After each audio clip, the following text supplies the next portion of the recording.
This is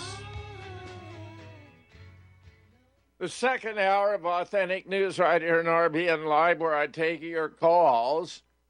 Remarkably, right now we have all open lines. I want, therefore, to take this opportunity to go to the Jimmy Dore show, where he talked about an NYU student who had the courage to denounce a genocide in Israel, and for which he has had his diploma suspended. Listen to this. I've been freaking out a lot about this speech, honestly. And as I search my heart today in addressing you all, my moral and political commitments guide me to say that the only thing that is appropriate to say in this time and to a group this large is a recognition of the atrocities currently happening in Palestine. Bad boy. Bad boy. We're all behind a genocide, a modern-day Holocaust. The establishment is. How did Hitler ever happen? Well, now you know, because it's happening right now, and the establishment's on board. So guess what they did? So this guy was given a speech at NYU's graduation ceremony, and he spoke out about what's happening in Israel, Gaza. And now they're withholding his diploma. And they're formally investigating the student who noted the atrocities currently happening in Palestine. Endless punishment for those who criticize Israel's war. The school's excuse, the speech he submitted for approval didn't contain what he said. Yeah. No, he paid. Do you know how much it costs to go to NYU? A lot. So NYU has what they call, I'm going to guess it's more of an impurity test. You know, they say a mind is a terrible thing to waste, but a conscience is a liability at NYU. You want to see what he actually said? Yes. Here's what he said to get him investigated by NYU and for them to take away his diploma. Here we go. So please join me in welcoming to the podium the NYU Gallatin 2025 student speaker, Logan Rosas.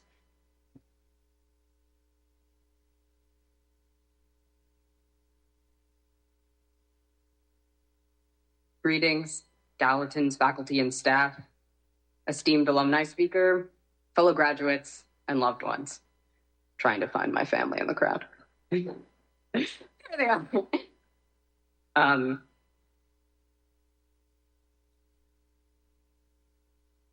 I've been freaking out a lot about this speech, honestly. And as I search my heart today in addressing you all, my moral and political commitments guide me to say that the only thing that is appropriate to say in this time and to a group this large is a recognition of the atrocities currently happening in Palestine. Bad boy. Bad boy. We're all behind a genocide, a modern-day Holocaust. The establishment is. How did Hitler ever happen? Well, now you know, because it's happening right now, and the establishment's on board. How could normal people allow a Holocaust to happen? You know, Hitler went after the universities. You know, the people of Palestine, they don't have an air force. They don't have tanks. So it's not a war. This is the Israeli army slaughtering mostly, I think it was 80% of the people they killed are civilians. And Zionists twist themselves in pretzels to try to make it out that it's not what it is. So Israel has to do whatever it has to do. So the Israelis are doing a very similar thing to innocent people that the Nazis did to the Jews in World War II. And you know who I heard say that first? The son of someone killed by the Nazis in World War II, a Jew. And again, most of the Jews I know, not on board for Israel doing what they're doing. And by the way, most of the country isn't anymore. They really screwed up. Before October 7th, most people didn't really know the situation in Israel, Gaza. I knew some of it. I didn't know enough to talk about it or argue about it. but I do now. Now I know what the Nakba was. Now I know how Israel got formed. Now I know about the occupation. It's actually an occupation. Now I know all of the. I know how they control all the. Now they're starving them for 2 months. They've cut off food and water, and they bombed every hospital in Gaza. Every hospital in Gaza has been flattened. So there's no hospitals. There's no health care. And then they bomb. They tell the refugees to go over here, and then they bomb them in their tents. And this guy has the balls to say it, knowing that the establishment doesn't want him to say it. And if you're anti-establishment, you should be cheering this guy on. You know what shocks me, Jimmy, is how, because I didn't know anything about it either, but I always thought it was so complicated. And no, it's not. It's not complicated. Very simple. It's not. There's nothing complicated about it unless you're a liar and a psychopath. Then it's complicated. It's called the Greater Israel Project, and Israel's always wanted to take over Gaza and the West Bank, parts of Iran, parts of Egypt, parts of Syria, Lebanon. They did it already. They did a lot. And the United States and our colleges and our universities. And now they're controlling our colleges and our universities.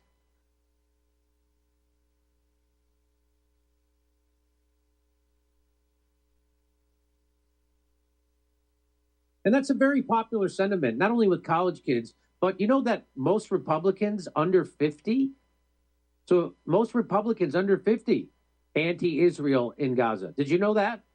Yeah.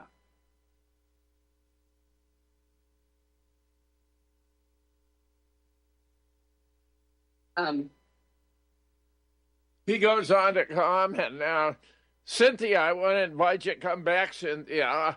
Using this opportunity when there are only a couple of callers to promote what's happening here at NYU about the greatest human rights issue of our time. This has been, in my opinion, the preeminent human rights issue since the Jews arrived in Palestine to occupy the territory.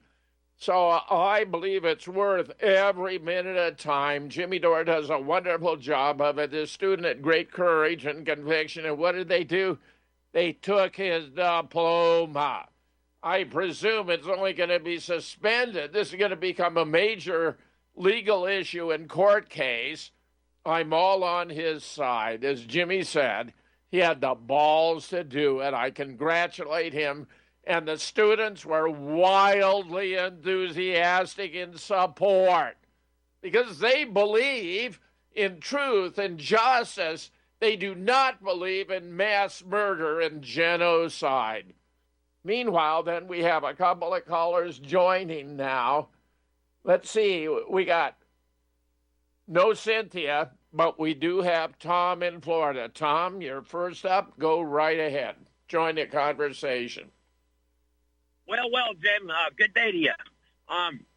Jim, like I said, all you got to do is look back in under the Nixon administration, and Tricky Dick said, where'd all these Jews come from?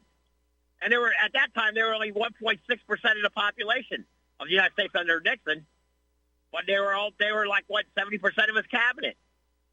So how did the hell that happen, Jim? Somebody want to explain that? The USS Liberty had just went down. Nixon's the president.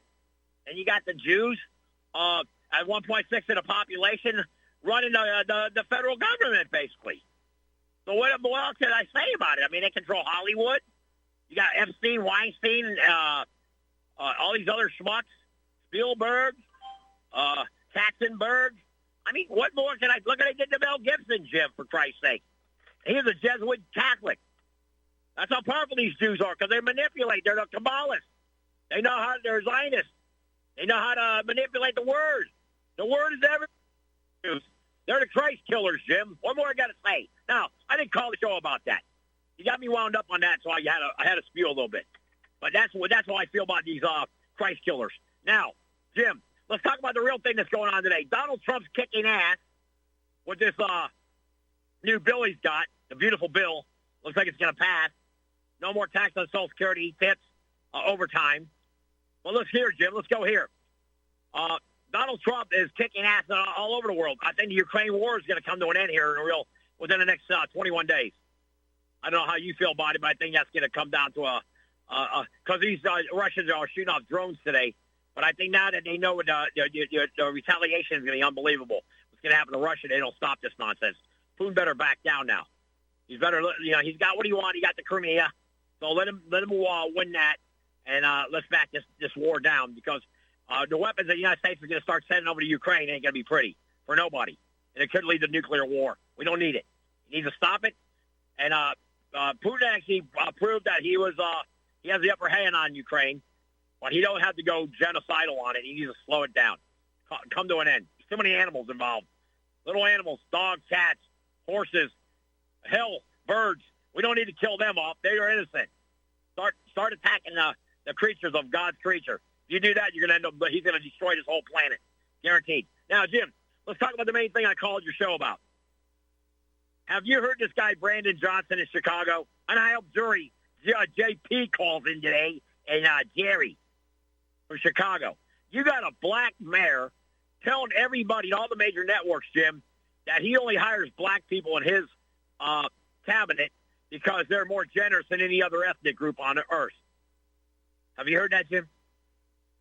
What is the claim, Tom, that he only hires blacks because? What's the reason? And I can't wait for that debate with Paul. He's saying that he only hires blacks in his cabinet or in the county positions of the city of Chicago because black people give more than white people or Jews or anybody else, and it's the blacks that are so generous with their money.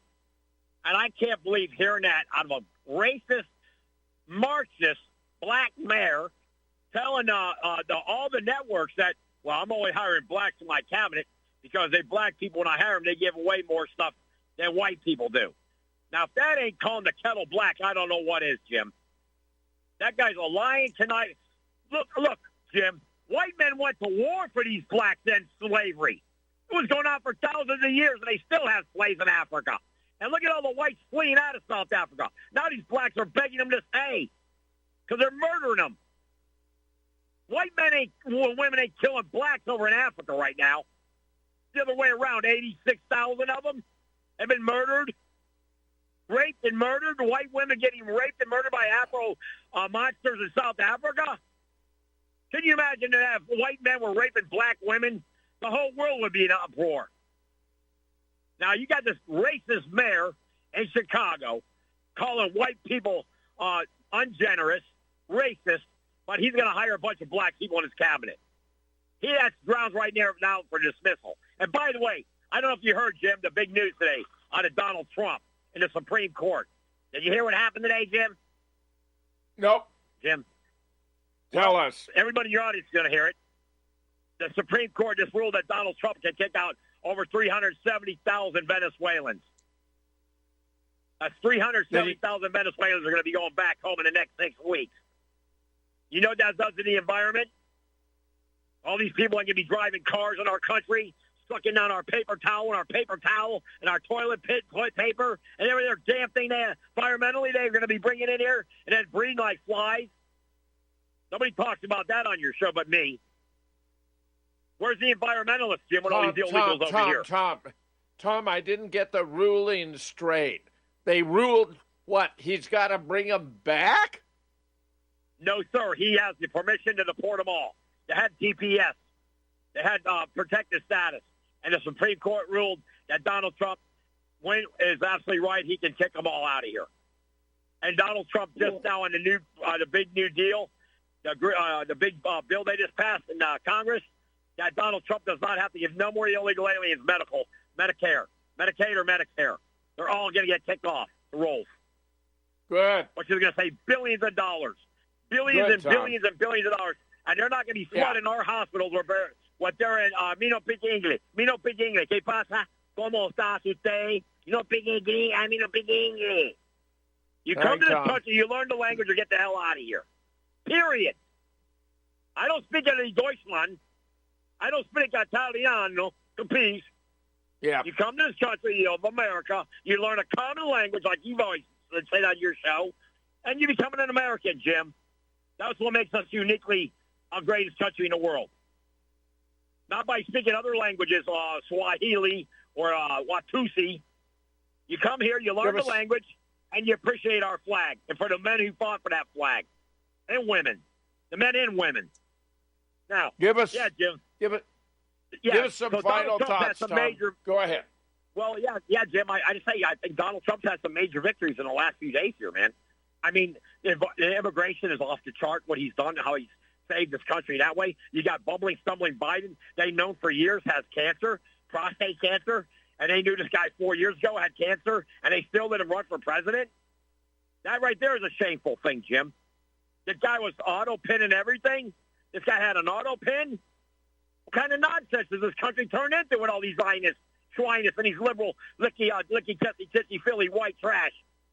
I think, and all we hear is about how bad white are. White people are great, Jim. That's all I got to say. Wonderful. Yeah, you got some rogue imbeciles in every race. You got a wonderful Hispanic. You got wonderful black people. You got wonderful Jews, believe it or not. But you know what, Jim? When it comes down to it, me as a white man, I'm not going to tolerate anybody talking bad about my race. I'm not going to allow it, and I'm going to fight for our right to say it. And you know what, Jim? I love America. I love this country, and I believe Donald Trump has saved it. I really do. And they wanted him dead. They still want him dead, Jim. Look at Comey. Look at this guy who was running our FBI, letting Hillary Clinton get off. He let Hillary Clinton get off, who's a murderer, and they tried to attack Donald Trump. How many times? We don't even know how many times they tried to do what they've done to Trump. Disgusting. But Donald Trump is a real man, and he's proven it right now just by the bill he's passed. And when this beautiful bill goes through, Jim, a lot of Americans are going to be happy. And by the way, Jim, I just saw gas right now, okay, for $2.57. $2.57. So I'm pretty happy with that gas price. I can live with that. $2.57, I can live with it. A little too high, but I can live with it. And I'm not ashamed to say that Donald Trump's really had a big influence on the turning of this country in the last 4 months. Final thoughts, Tom. Final thoughts. Yeah, my final thought, Jim, I said that offer still stands, and I hope that guy, what was that guy, Jim, that bet me $1,000 never paid me? What was his name in Vegas? Sammy? What was his name? Escapes my mind. We'll find it. Go ahead. Yeah, but Jim, I hope Paul and Renee have a debate about race, and I got my money on you know who. His name was Revere. Thanks, Tom. Thanks, Tom. Paul's actually the next on the line, Tom. Paul's next on the line. Paul. Well, that's Revere. Let him do the debate, and I'll pay for it. Thanks, Tom. You got it, Tom. You got it, sir. Paul, join the conversation. We'll hit a break, and I'll carry you over. And Paul, go ahead. Hello, Mr. Fetzer. And for the good of RBN, I will do the debate with Renee. But I like Renee, and we agree on a lot of things. So I don't think there's much to work with, but we can make it work. Excellent. Anyway, Mr. Fetzer, I want to call about Elon Musk and Donald Trump and the South African refugees. For one, when Elon Musk was a teenager, he tells a story about being beaten unconscious at his school. And I wonder whether he was beaten by blacks. I'm always curious. I just want to mention, Paul, for those who may not know, Elon Musk is from South Africa. Go right ahead, Paul. Yeah, and so we have to understand if he's been traumatized, you see, and whether he carries trauma from a racial attack. Take a deep breath. Hold that thought. We'll be right back with you right after this break. Stand by.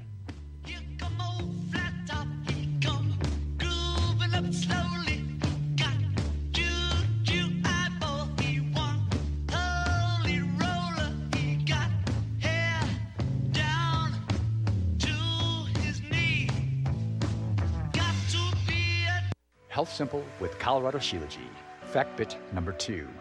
In Ayurvedic pharmacology, Shilajit is the king Raja Yoga Vahayana. Rajayana is one of the comprehensive disciplines of Ayurveda. It comprises of specialized uses of herbal minerals to achieve the optimum state of health. Rajayana is a path to achieve homeostasis and thus retarding the process of aging and the prevention of diseases. Shilajit stands alone as the king herbal mineral over all other earth-made substances. Within Rajayana, Shilajit is the ultimate substance that improves quality of plasma and blood. Thus, it strengthens and promotes health to all tissues of the body.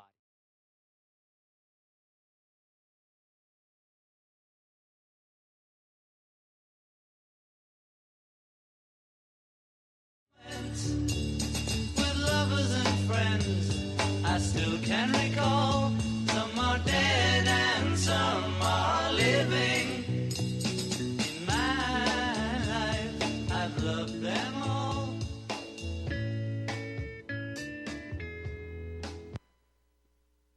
Paul, go right ahead.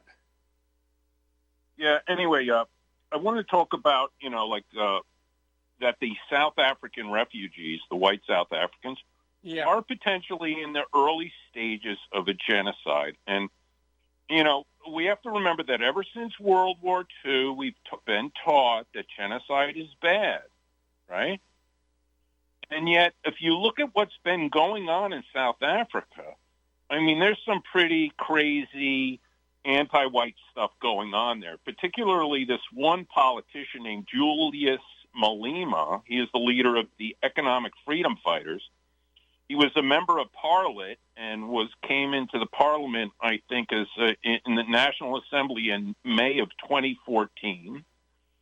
And so here he is, and he's been at these rallies, political rallies, with thousands upon thousands of people, overwhelmingly black, and they all take part in a funny song, which says "Kill the Boer." Those are the lyrics. That's the name of the song, "Kill the Boer," when you translate it into English. Now, everybody talks about, we got to stop genocide. We got to stop genocide. No, it's not just that. You have to preempt the genocide, is the teaching we get from the Holocaust Museum and from the ADL. Okay? Now, we saw genocidal behavior in Kosovo by the Serbians, or what was thought to be genocidal behavior. And lo and behold, NATO did intervene to stop what they saw at that point under Madeleine Albright and under Bill Clinton as a genocide, and they interdicted it, and they cut off a chunk of Serbia, and they created the new nation of Kosovo based on what they saw as a genocide going on. Now, when it comes to the Donbass and the Crimea, I argue that the Ukrainians were getting worked up towards a genocide because they were showing many of the behaviors of, what lead to genocide, and these have been classified in documents, and it's over at the, the Holocaust museums and the ADL. They all have the same thing. It's called the 10 stages of genocide, right? And the first, of course, is the process of classification, where you have the one group and you're starting to say this is the in-group, that's the out-group, right? The second is symbolization.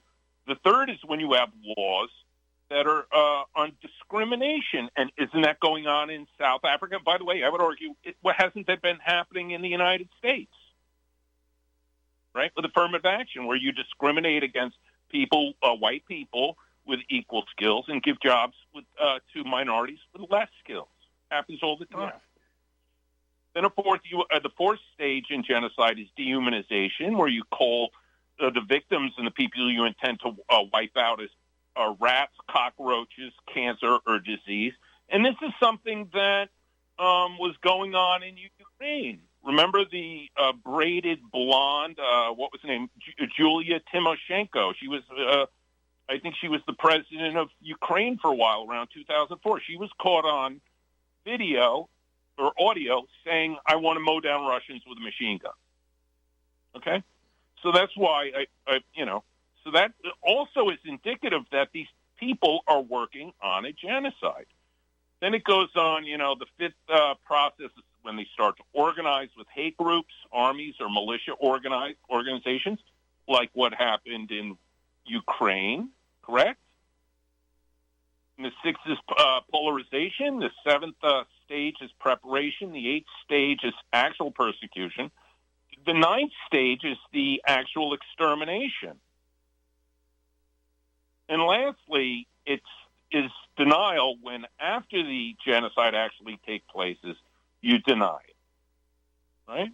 And so I believe in all three of these, two of these instances, Ukraine and South Africa, they're at different stages of the 10 stages of genocide. As we see in Israel right now, though, they are currently at the 9th stage of genocide. They are in the process of an extermination, right? And if you go through the 10 stages of genocide, the Israelis have gone through all or they're up to the stage 9. And so, I'm going along with the liberals and, those who preach tolerance, because I'm not perfect on these issues. But I do see it as that in all 3 of these countries, they're in certain stages of genocide. I think with the Ukrainians, they got up to about the 6th and 7th stage. Oh, I'm going to carry you over for final thoughts. This has been very, very good, very illuminating. I'm glad you're addressing this. We'll be right back with Paul.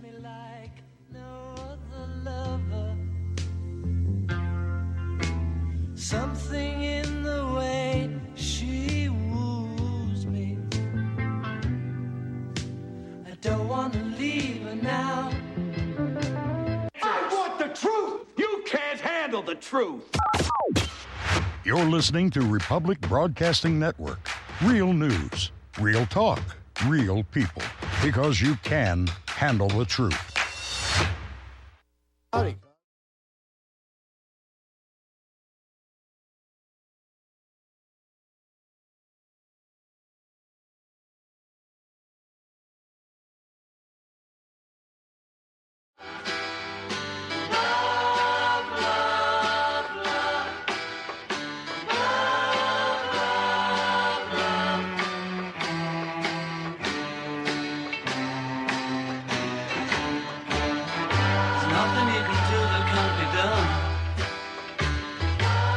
You can sing that can't be sung.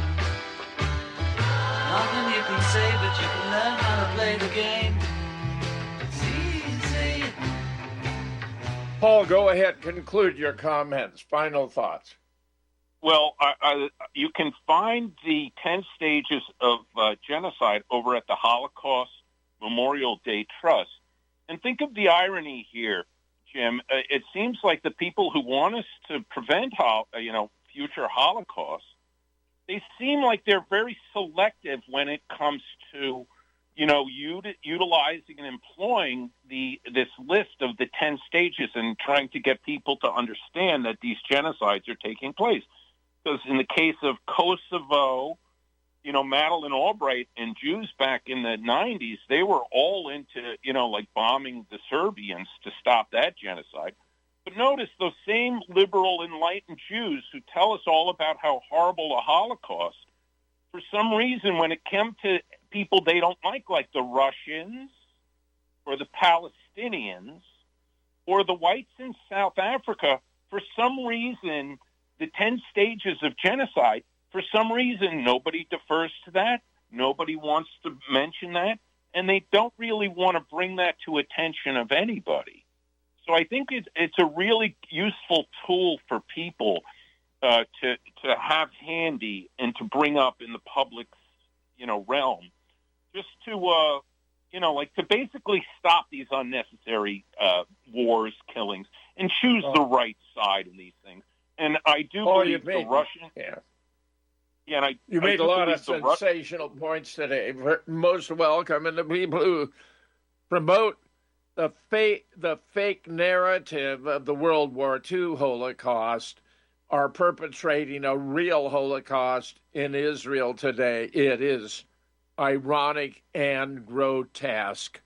Paul, thanks for an excellent call. I'm glad you're up for a debate with Renee. We got Don from Arizona here. I'm going to bring him in now. Don, Paul's ready to go. Hello, Jim. This kid at NYU, that's where it was, right? He was giving a speech, and they didn't like it. So they're going to try to not give him his diploma. Is that what the deal is on that? Can you hear me? I'm sorry to say, Don, your voice is so bad. Could you please try calling back in, and I'll put you on right away. Try calling back in. There's something wrong with my phone. There's something wrong, but you can't hear me, right? There's something wrong with my phone, I guess. Oh, it's just, it's garbled. It's garbled, Don, garbled. Well, let's forget about it then. All right, Well, I want to have you back. I mean, can you try calling again?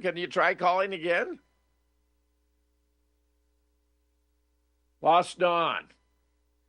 Let's see, we got Matthew from Louisiana. Matthew from Louisiana, join the conversation. Matthew.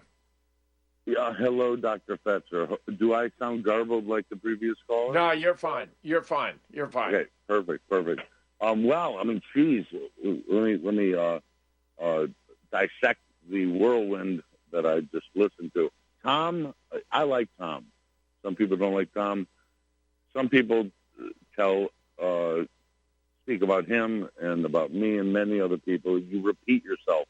Well, history is the art of repetition. Now, whether or not it's repetition of truisms or the truth, or repetition of lies, is a big question, a big scholarly question. But I would love to have a bag of that special Cuban coffee that Tom drinks in the morning. He's on fire. No, he's on fire. Now, in reference to Paul, I used to listen. I heard Paul's very first broadcast on the Hal Turner Show back in the early 2000s. He was Paul Revere. He had a radio show on the Hal Turner Network. I don't think he's ever brought that up to you, but he watched him go from a greenhorn first radio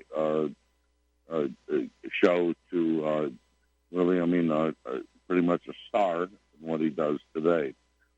Now, on the subject of comparing Sandy Hook with the events post October 7th, in Gaza, you know, I was wondering, I would say it's jocular, you know, which might not be a word that people are too familiar with, and you should never make fun of genocide, but it would be interesting to see if you sent Gene Rosen over to Gaza to be an emissary of peace, right? No, because, you know, I mean, the tears and, the rehearsals and, you know, he's got an impressive, if you look at his IMDb page on the internet, he's an actor. And Sandy Hook is one of his main productions. But sending Gene Rosen to Gaza as an emissary of peace or an evaluator of genocide would be a very curious litmus test. Well, what do Gene you Rosen, think, he was out there advocating gun control for FEMA and the government before they cast him in his role at Sandy Hook, and he mishandled it so badly. I mean, the very idea that a bus driver dropped students off at a home of someone not their parent or guardian is absurd on its face. He could never get his story right, whether it was 4 or 5 or 6. He's supposed to have taken them into his home, and they had orange juice and played with stuffed animals until I told him that their teacher was dead. I mean, what an absurdity! Go ahead, see, you Matt. beat me to the punch. I was going to say, Jim, you can't be so heartless. Please don't be so heartless. He gave him stuffed animals and juice. I mean, it's painful to laugh at this, but how about sending over Gene Rosen as an emissary of peace in the Middle East and to document war crimes? Well, it's an amusing idea, Matthew. It's an amusing idea. Unfortunately, the war crimes are real, and serious, and Gene Rosen is a clown and a farce. So, right, but there becomes the jester was always the man with the greatest knowledge of the goings and the behind the scenes actions of the court.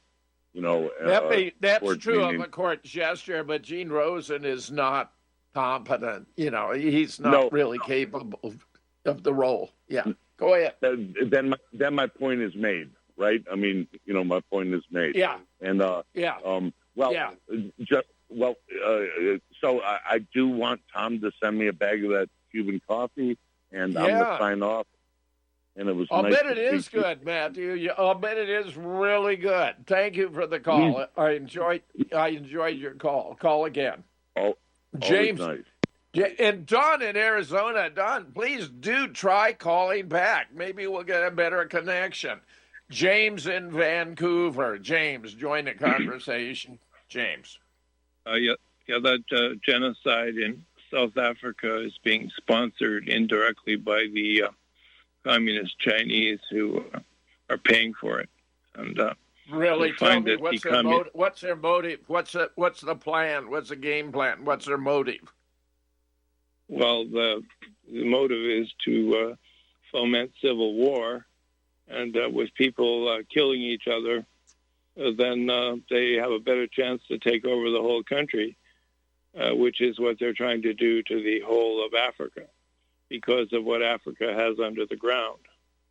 And they want to exploit Africa for its natural resources to benefit China, which is a great industrial power, but needs those resources. This is why I think they have a natural relationship with Russia, of course, James, because Russia has vast natural resources. So it's, in my opinion, not surprising they're getting closer and closer in all kinds of ways. Go ahead. Well, of course, any deal that the Russians and the Chinese sign could dissolve in a heartbeat once they get arguing and fighting with each other, which happened in around 1958. When the Russians, Khrushchev wouldn't give Mao Zedong the nuclear weapons. That was the beginning of the crack in that relationship. And I think China ended up getting them from the French. So all of these things, people don't do things for nothing. And so when I did my master's degree in international relations and strategic studies in Taiwan, my department chairman took me aside and explained to me he called them the Chinese ghettos that are being developed in Africa. And every country of Africa has a province in China that feeds them money on a regular basis. So you see the way things go there. Back to you. Yeah, very good, James. Very good. Yes, further thoughts. Go right ahead. Well, I'm lucky because I had a lot of field training when it comes to Chinese affairs. I lived in China for 3 years. I lived in Hong Kong for 1 year, and I lived in Taiwan for 28 years. So you read the book, The Chinese Secret Service by the French. His name is Faligot, ends with T, Roger Faligot. And in that book, The Chinese Secret Service, they will outline for you the players that started in the Chinese Secret Service. One in particular, his name is Kang Sheng.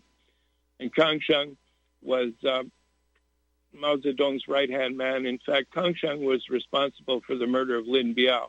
Lin Biao was not murdered with a missile as he was escaping to Russia. He and his wife and their entourage were machine gunned in a restaurant in Beijing. Okay? Now, there's another name, Du Yuesheng. Du Yuesheng was the famous heroin dealer in Shanghai.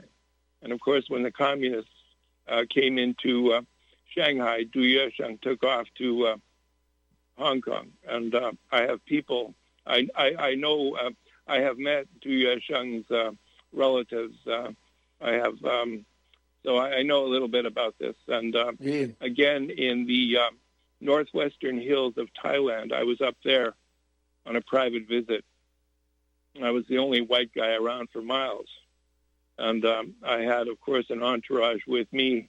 Otherwise, I'd have been shot to death. But I lived in the base camp about 500 feet below where the poppies are grown, okay, northwestern Thailand, in the highlands. So all of these details, okay, have a basis in reality. And, of course, nothing gets done without money being paid. So those black people in South Africa are getting a stipend for doing the monkey business they're doing. Otherwise, they wouldn't do it either. So back to you. Good stuff. Good stuff, James. We'll talk Much to you soon. appreciate your call. Thank you. Thanks, Mitch Charlie. in Michigan You got it. joined the conversation. Yeah, did you have a final thought you wanted to add, James? Okay, Mitch in Michigan joined the conversation, Mitch. Yeah, so Jane's Defense Weekly in 1996, I discovered this in Andrew Carrington Hitchcock's Synagogue of Satan, which I had acquired from Tex Mars about a decade ago. Blew me away. They transferred all of the high-tech equipment that transformed China into what it is, militarily, etc.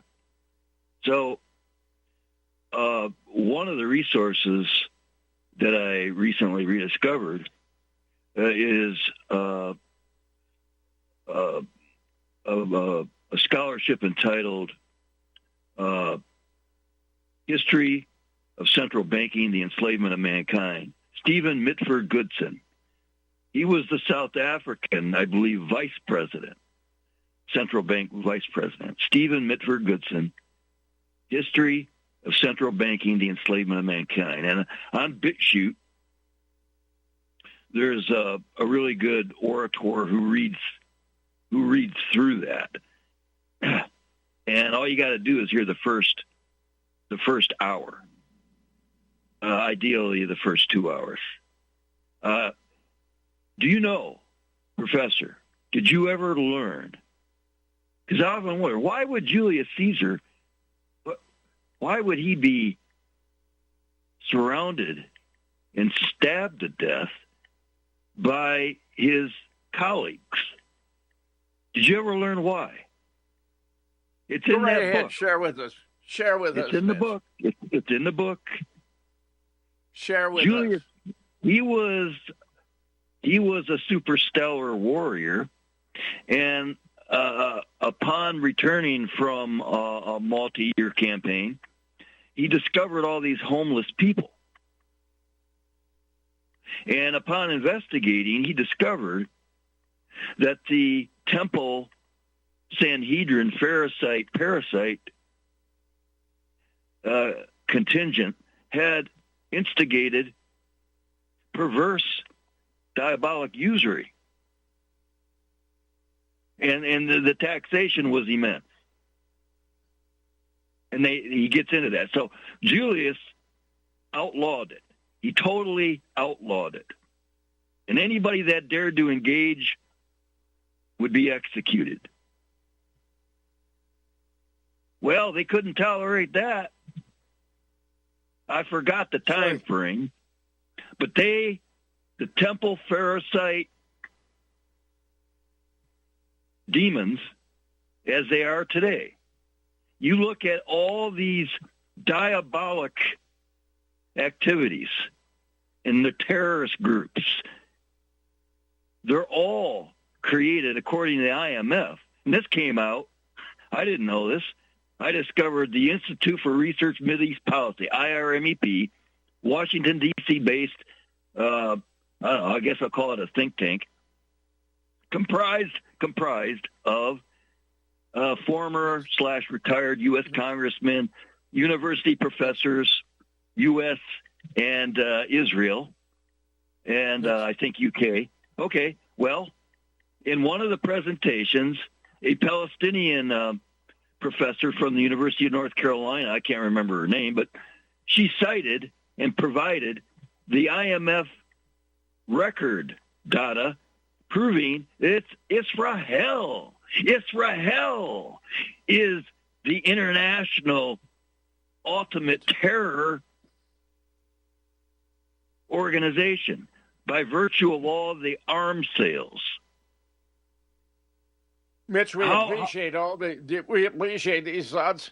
I have two other callers now and very little time. Yeah. I want to just a final thought. Give us a final thought. All right. Dr. Eugene Schroeder, everyone, Paul, you know, RBN is really blessed with amazingly smart, eloquent scholars.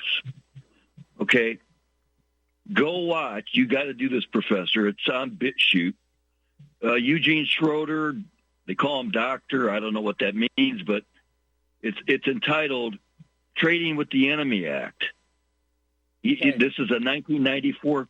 This is what we need to focus on, because all of the solutions are provided in that presentation. Okay. Yeah, and if you want to call back tomorrow, do that, Mitch. Meanwhile, Cynthia, since you were cut off before, go right ahead. But we have Layla behind you. Go right ahead, Cynthia. Hello, Dr. Fisher.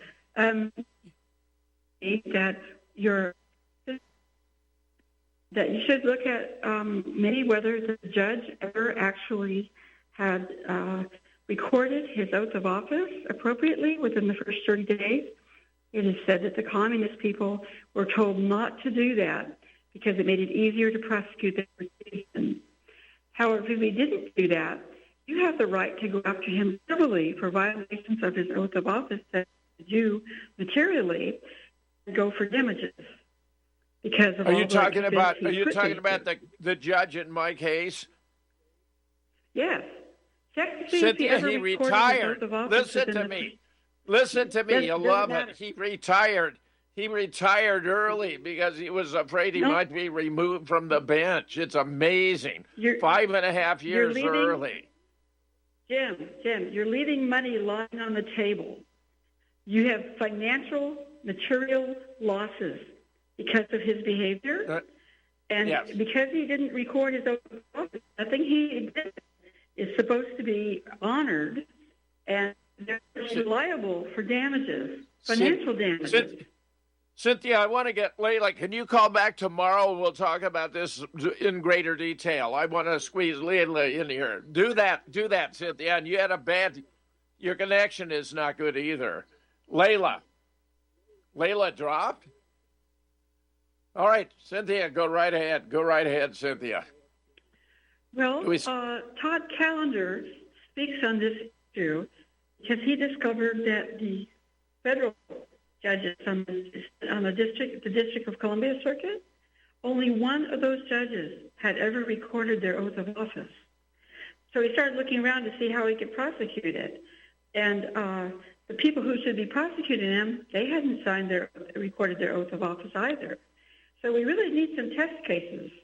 And so you're someone who might be able to garner a lot of public support for that judge's behavior and hold him financially responsible. And when you hold people financially responsible, you have the right to do discovery and find out what their resources are and show who's been paying them all along. Yeah. No, I think you're right, Cynthia, about all these things. I'm on the verge of the resolution of all of my appeals to have the case reversed, and we'll contemplate additional measures that might or might not be appropriate when that should occur. But I sure appreciate you giving this a lot of thought. I think you're right across the board. You know for a fact Remington did not properly do his oath of office? The communist people were told not to do it because they would be held more easily held liable for treason. And so we don't know how far the extent is because people aren't checking it and reporting in. We have this huge disconnect. Our enemy has so much better funded than we are and so much organized over many decades. Yeah. And we need focal people like you that we trust and we support to lead the charge still. So maybe someone listening will know someone who can help you with that. I'm in San Francisco and I'm kind of far away. Appreciate it, Cynthia. I feel pretty good about this at this point. If anyone wants, Dave Gahary, who is my publisher, was also a defendant in the lawsuit, but who did a settlement, interviewed me about this on his network, ftjmedia.com. So if you go to ftjmedia.com, and then in the menu, go to Dave Gahary, he does like an interview a day. So it was last Sunday. It was couple of days ago anyway. You'll find it there, but it was, he said a big win for Jim Fetzer. I sure am fascinated that as judge would step down. His term of office, and judges are elected here at Wisconsin, wasn't expired until 1 August 2030. So here on 3 May, just as we're in the midst of the final round of briefings, and when I read the response brief and it said the judge was going to retire on May 3, I had no idea at the time, and of course verified it. And it's fascinating that you have a pro se litigant like myself, in effect, forcing a judge off of the bench. It's a rather extraordinary story. I would like if one of the national media were to pick it up, someone out there. I love this Jimmy Dore guy. He'd be perfect for it. I think it might be a story that fits his pattern because, there you got the video clips of me and Dave talking about it, and Jimmy could add his comments. We'll see what happens here. Cynthia, it's very thoughtful of you to be considering these issues. Would you like to add some thoughts? Well, Bill McKibben, from Leader Technologies, they have documented extensively that the mainstream media was many times initiated, like radio stations, initiated and controlled by the City of London all along for decades. Cynthia, we'll come back. Wonder. We'll come back to these. We'll come back to this issue, Cynthia. I very much appreciate your call. The other calls, I want Layla to get back on. I want Don from Arizona to get back on. Meanwhile, spend as much time with your family, your friends, the people you love and care about. We do not know how much time we have left. You don't want to waste a precious minute of it. And support RBN. See you tomorrow.